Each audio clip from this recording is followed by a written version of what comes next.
கிறிஸ்தவத்தை பற்றி, இயேசு கிறிஸ்துவை பற்றி ஒரு தவறான போதனை ஏறத்தாழ தமிழ் கிறிஸ்தவர்கள் 90% மக்களிடம் ஒரு தவறான ஒரு கருத்து அவர்களுக்கே தெரியாமல் பதிக்க வைக்கப்பட்டிருக்கிறது.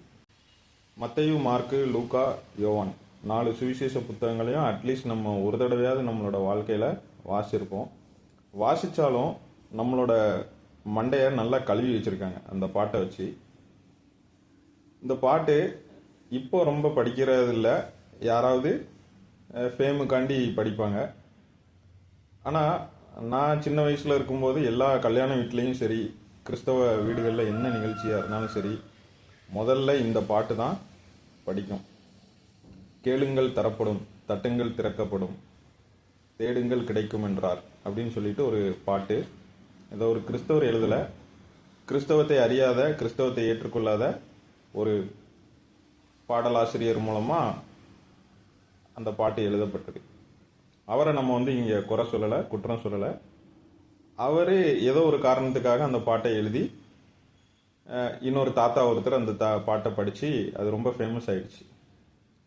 அவ்வளோதான் நமக்கு வரலாறு தெரியும்.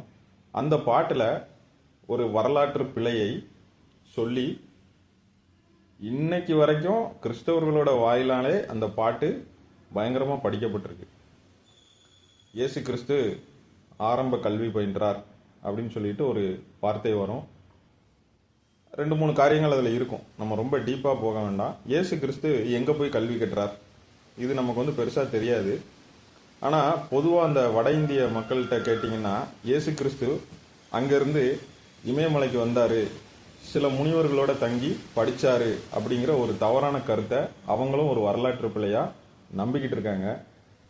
இந்த பாடலாசிரியருக்கும் அதுக்கும் ஏதாவது சம்மந்தம் இருக்கா அப்படிங்கிறது நமக்கு தெரியாது. அவர் என்ன பண்ணிட்டாருன்னா, வாழைப்பழத்தில் ஊசியை ஏற்றுற மாதிரி மெதுவாக இயேசு கிறிஸ்துவும் கல்வி பயின்றார் அப்படின்னு சொல்லி ஒரு தவறான ஒரு கருத்தை, வரலாற்று பிழையை கிறிஸ்தவர்களாகிய நம்ம மண்டைக்குள்ளே ஏற்றிட்டார். அதனால் எந்த பாட்டை படிக்கும் போதும் சரி, அது எவ்வளவு நல்ல பாட்டாக இருந்தாலும் சரி, ஃபேமஸான பாட்டாக இருந்தாலும் சரி, பைபிளில் இருக்கிற வசனங்களை, வார்த்தைகளை அது உண்மையாக சொல்லுதா அப்படின்னு பார்த்துட்டு அதுக்கப்புறம் படிங்க, கேளுங்க. ஞானம், அறிவையும் புத்தியையும் உண்டாக்குனது அவர் தான். இந்த உலகத்தை படைத்தவர் அவர் தான். அவரையாம் போய் மனிதர்களிடம் கல்வி கற்கணும்?